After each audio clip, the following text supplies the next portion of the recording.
Well, I hear what you're saying. I still disagree, and many of us here do disagree. The bipartisan issue that, if you look back, it hasn't helped increase. You're saying that you're going to grow now because we put more money in the state budget. True, that's great. We're growing by 5,000 plus another 5,000, but we've been growing this non-resident exponentially in the last eight years, and it hasn't helped Californians going to the UC. I guess what you're kind of saying is it made their situation a little bit better.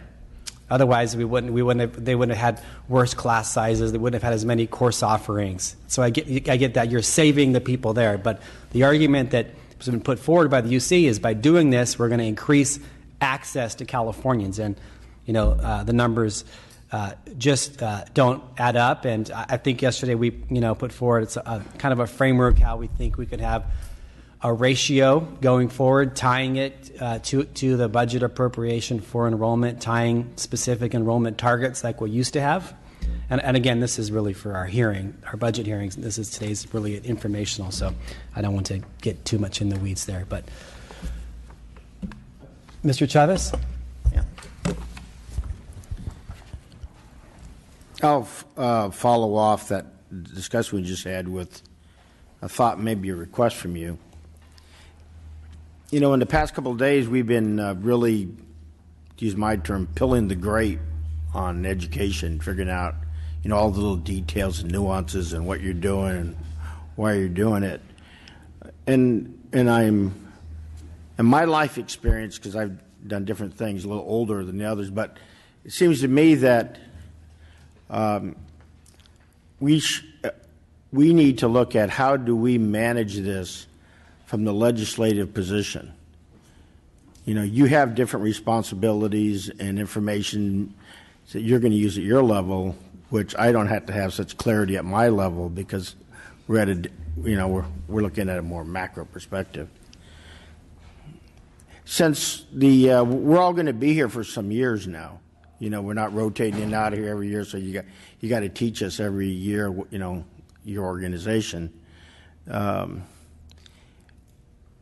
What do you think, and any of you can answer this, what do you think if we develop some sort of dashboard or things that we should be monitoring so every time you come up, we wouldn't have to pill the grape?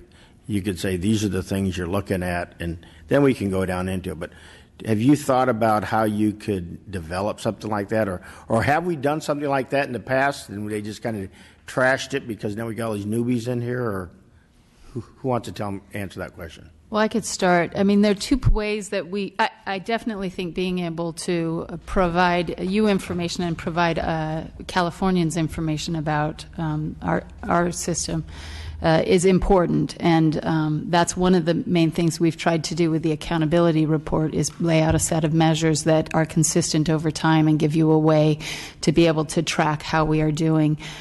We produced the UC Information Center, which is a website moving more in a dashboard format to be able to provide better access and to help people answer additional questions that come with the printed report. You're stuck to what's on the page. I'm sorry, I didn't answer my question. Let me try it again, and you could be more specific. Okay. Having books and reams of information isn't a dashboard. And being able to go to a website and peel down isn't a dashboard. What I'm asking is, if you had to determine one, what would it look like? What would be the 2, 3? You probably don't want more than 5 elements on a dashboard. And then if anybody wanted to do it, they can look down and look and see all the little fancy things. But as far as a message that we can use on are we educating our population? Are we structured correctly? I don't know. What would the 2 or 3 or 5 things be? Well, I think some of those would end up looking at the high school graduates and what those trends are and what that looks like. And for us, the admissions trends that we've had, and then the graduation rate. So you get an idea of both the input for what we end up having and then how successful we are in having them graduate. So it would be an input one as far as the high school's coming out, and an output one as far as degrees. being delivered. Those could be some of the components. And I think I would absolutely add that it would also need to include the input from the community colleges, given that critical pathway from those students. Okay. You know, I just think it would really help, because we're going to be here for a while, and help to add some clarity to the discussion. Otherwise, we'll just start jumping around. Enough of that. If you want to talk to me later, happy to discuss to you about it. Yesterday we had a comment that came up again on the non-resident, and I think the discussion went off to, well, how much money does it cost? Are we making money with this? So many people are from China or whatever. So, but my issue is, I would think if I was running a university system, I would think that I want a particular academic environment of rigor for my students. And that's not just technology or professors, but it's also the student body. And so I've asked this question before: what percent of the student body should be not from California to add value to the academic environment at our campuses? Is it 10%, 20%, 30%? From not monetarily, but from an academic experience, what do you think that should be? So I heard that question yesterday, and what Mr. Flaherty said is going to be similar to what I have to say.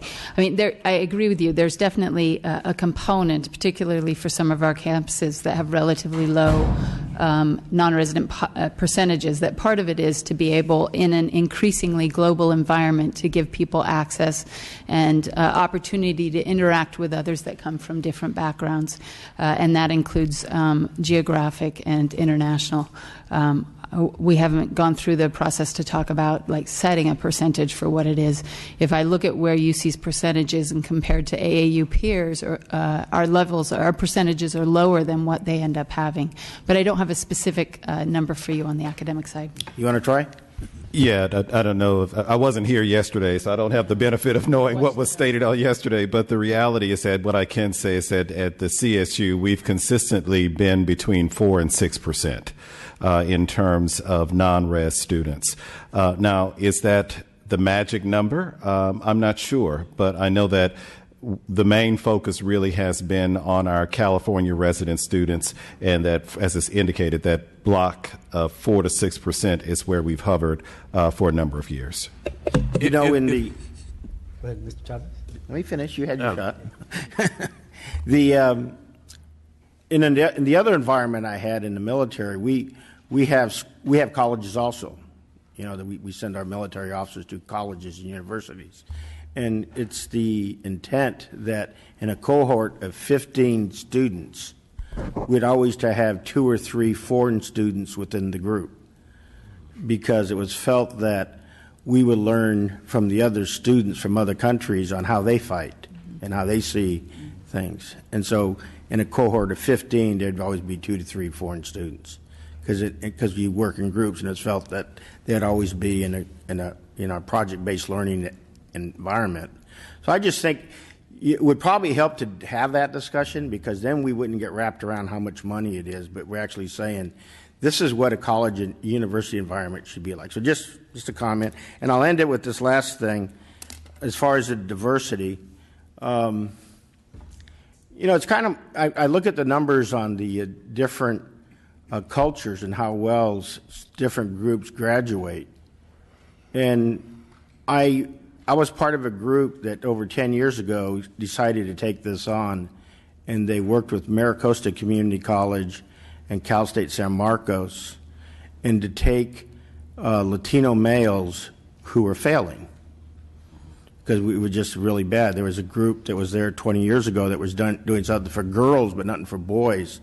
So this group was formed called Encuentros, and it's 3 components.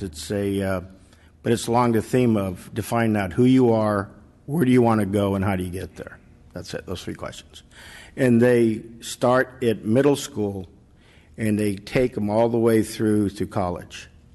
And we've been doing this now for, 12, 14 years. And so there's been about, I think, 600 kids have gone through this thing all the way through. Guess what the percent of kids have graduated from college through this program at MiraCosta, Oshai Unified, Vista Unified, and Cal State San Marcos, and where these kids went to college at Penn and Berkeley and UCLA and USC and everywhere else.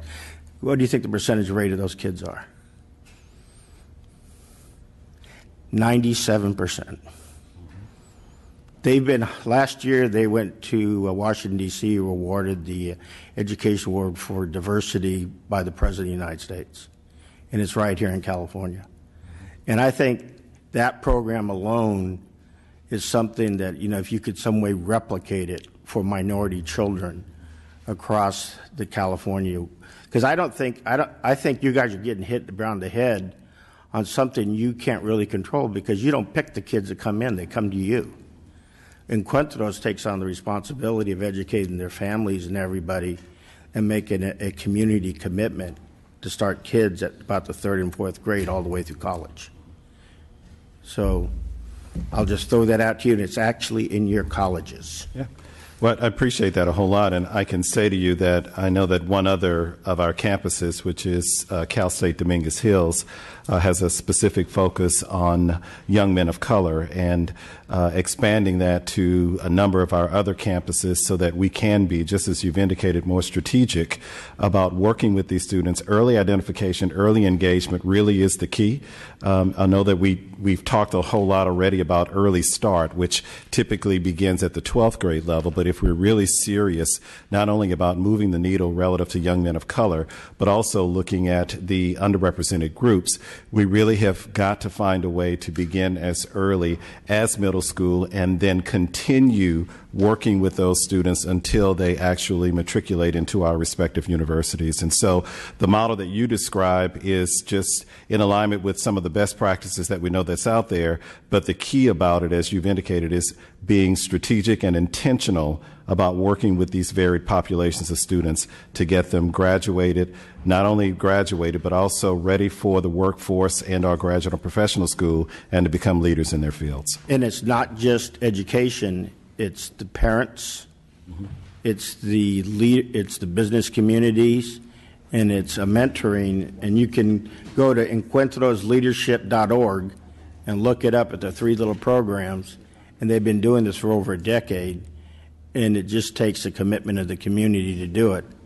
And something that has a 97% success rate for kids graduating from college, from University of Penn, from Berkeley, from UC Davis, from UCLA, from USC. I think it's a good program. Yep. Just something. Yeah. Thank you. Mr. Medina. I wanted to agree with something that Mr. Chavez said. And I am, and that's the value of diversity on college campuses. And I think that we should all recognize that. The value of the geographic diversity, whether it's from the United States or international students. My father himself was an international student when he came to attend San Jose State from Panama. So I see the value, very much see the value, and that it changes the institution, it changes the educational experience of students who are attending that university.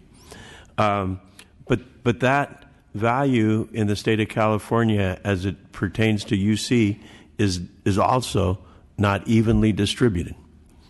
And we see campuses like Cal, UC Berkeley, and UCLA, and I think UC San Diego having the preponderance of international students. And so as we look at that, we should look to ways that we can incentivize other campuses being able to attract more, so that experience to those students at those campuses are enhanced. And on the flip side, as we look at underserved populations, if that is, the diversity is not reflected on those campuses, which tend to be the same campuses who have the international students, but they don't have the diversity, we need to do more for those on that as well. So just a comment. I'm looking at page 14 on the UC 4-year and 6-year baccalaureate graduation rates by campuses. Yes. And I see that it varies. 4-year graduation rate, I see a high of 72 at UC Berkeley for the 4-year graduation rate, all the way down to 34% 4-year graduation rate at UC Merced, 44% at UC Riverside. I probably went to college about the same time as Mr. Chavez, I think.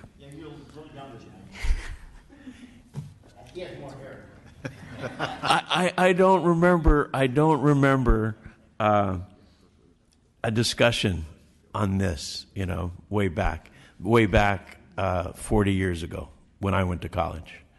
When did it begin to change? How did we, what is it? Can you point to a time, and how did we get there? Well, I definitely think in these discussions that we've been having about the value of a college education, and as costs have gone up, outcomes like this are important. And so I think that's been part of the discussion. So how far back would we have to go to start seeing, the low 4-year completion rates at UC? Because I don't think that was the case. Well, actually, with Merced, if I looked at some of the other campuses that we have at the point in time when they had started, their graduation rates were low around that area and then continued to increase. And what we see over time for each of the campuses, particularly at the 4-year rates, is that over time these graduation rates have gone up, right? So even for Berkeley... Have gone up over time? Yes, exactly. So, but the point I was trying to make is that perhaps a generation before, that didn't seem to be the case. Well, you couldn't be saying that this is an improvement from 40 years ago. The overall college graduation students the percent. at UC, yes. So just let me make sure I'm understanding that the percent of individuals that are graduating, that what we have today is an improvement of what we had in the past? Yeah, if I went back 40 years ago when I was in college, Yep. right, I could not believe that this would be anywhere close to the college completion rate 4-year to degree. Well, let me just give you some information for what I have on the sheet here. If I go back to 1995 in that group, the 4-year graduation rate was 41%, and today our high rate 61%. Yeah, and if we now went if I look farther back? if I go at 2011, it's I wanna go back. 64%. I You don't have to get data. that for you. I don't have it with me Okay, here. that was the point that I was trying to make, is that I just believe that people expected to graduate in 4 years, when I went to college, that they did. That no one thought about graduating in 6 years. I wanted to ask a question to the community college. As we talked about the gap, especially the gaps in minority communities to college graduation, what programs in the community college would you point to that exist that help minority students go from the community college to 4-year institutions transferring? What programs could you point to Latino students, and what programs could you point to African American students? And maybe tell me why they work. Sure. I think the common recipes on successful programs, some of the elements include the extra counseling, a cohort model, so that you create a set of peers and colleagues that can help each other forward. The programs that come to mind for me are the MESA program and the Puente program. They're open to all students, but they're traditionally oriented towards the Hispanic students, Latino students. For African American students, we have the Umoja program that we've seen some very positive results out of. Again, same elements of extra counseling, a cohort model, and on both those programs have a statewide presence. So we're trying to scale them up, or all three of those programs. And the other element I'd add is we've seen an expansion in these summer bridge programs that seem very promising. And before I mentioned the idea of sending counselors out to college, to high schools and middle schools to engage.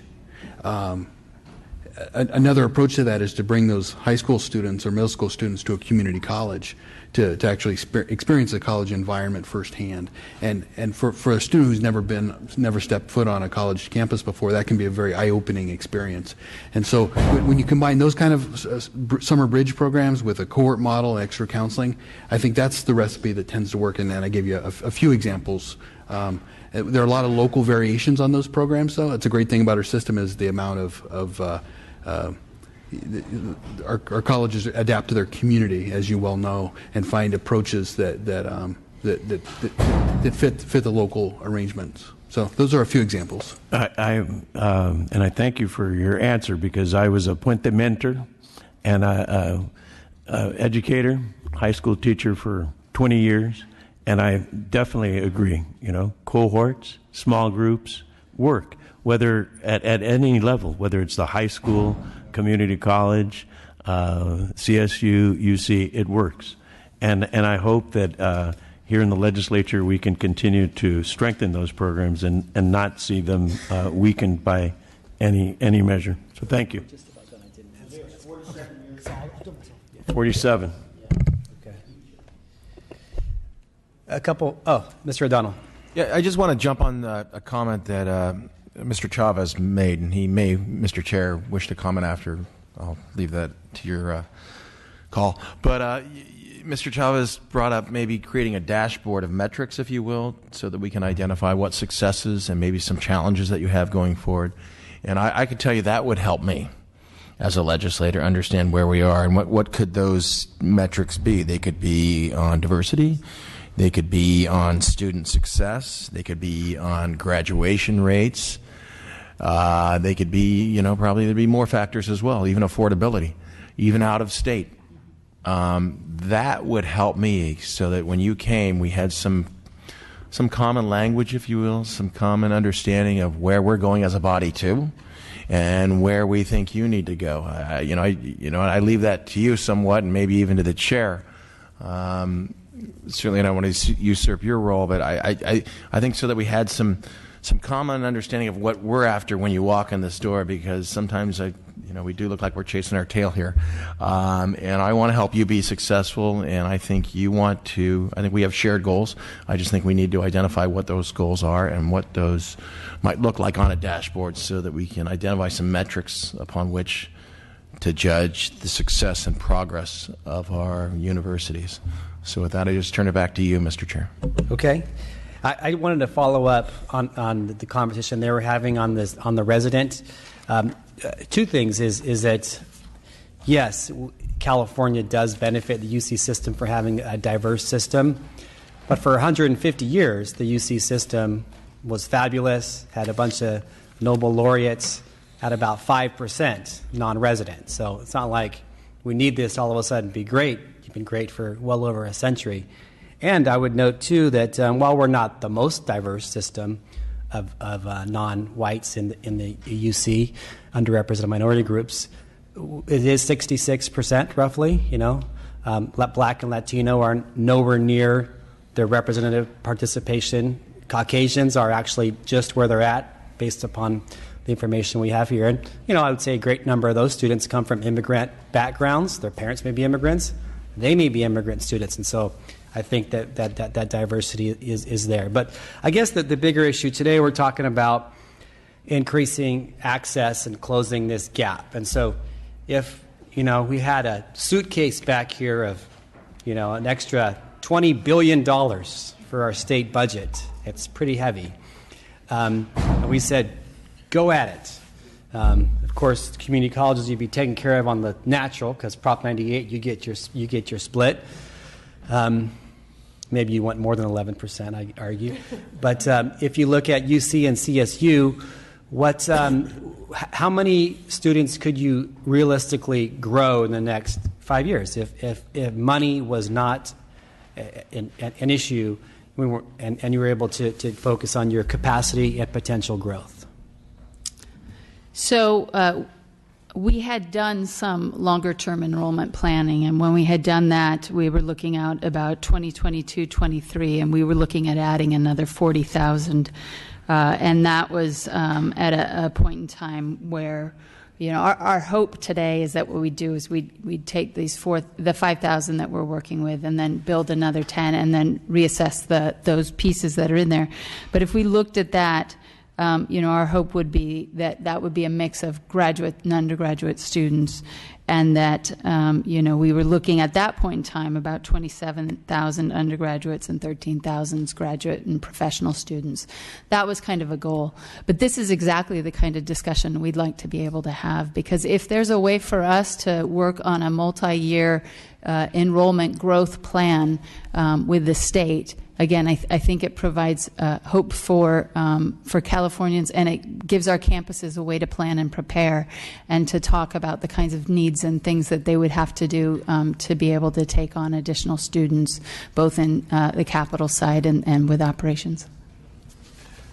I would say as well, we don't have a magic number to offer, and I apologize for that. But the reality is that we agree wholeheartedly that if we are able to focus on more of a multi-year enrollment growth plan, that would certainly help us as well. I can say to you that in terms of some of the efforts, if we are looking specifically at closing those achievement gaps, as our chancellor has asked us to focus on, you've already heard me mention earlier the importance of really trying to get the right kind of funding in place for pipeline programs, so we can start as early as we possibly can with these students, so that we can track them not only while as they progress toward entry into our CSU campuses, but also to continue monitoring their progress while they're in. In addition to that, just making sure that we can continue to use data-driven decision-making, so our campuses can really focus in on what those barriers are that are preventing students from getting where they need to be once they enter our doors. That really becomes important. And then the third and final is the whole student support side, that every single student really needs to know what it takes as it begins from the point of entry relative to advisement, and the creation of a career plan in terms of how they arrive at their reaching their professional goals. And so it's not an exact answer to your question in terms of the numbers, but if we had a way of getting sufficient funding that we could place into those three areas, in addition to what you've already done for us relative to the $38 million, I can guarantee you that we will see far better movement, especially with those achievement gap underrepresented students. Okay. I think what may be something helpful for us is that this fall, the report's coming back from the LAO about Dr. Weber asked me to put in the budget last year to give projections on what the need is for our high school population, graduation rates, and needs in colleges, kind of the question we had here an hour ago.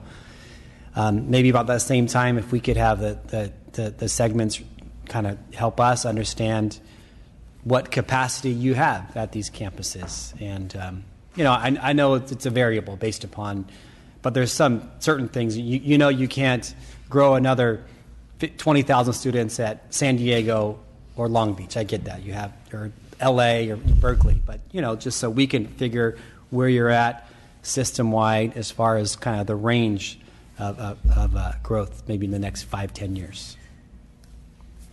Okay, Mr. Skinner. And you mentioned in your question that Prop 98 kind of drives the reality for the colleges. I would just, if I could, quickly mention on the growth issue. I would say since coming out of the recession, I think the growth allocations that have come from the state have been in line with our capacity to start growing back, roughly 2% a year.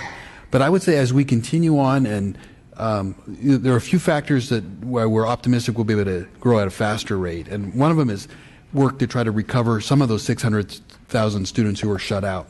I mean, if you think about those students who were graduating from high school during that period and there wasn't an open door for them to go to college in California, we need to do things to get those students back in.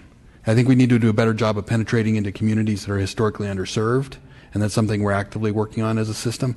And then lastly, the transfer pathways we're setting up with UC and CSU, I think are really a terrific opportunity for us to work more efficiently as a state, if to the extent that that both those systems can rely on us even more heavily for transfer students. It's a very efficient and cost-effective way for California to drive production, if you will, to get more graduates. And it's, from a student perspective, it can be a very economical way as well to complete a baccalaureate degree. And I think as we prove that those transfer pathways are highly effective and they lead to high success rates, I think we can get more and more Californians to see that as a primary pathway to a degree. Thank you. Mr. Ting?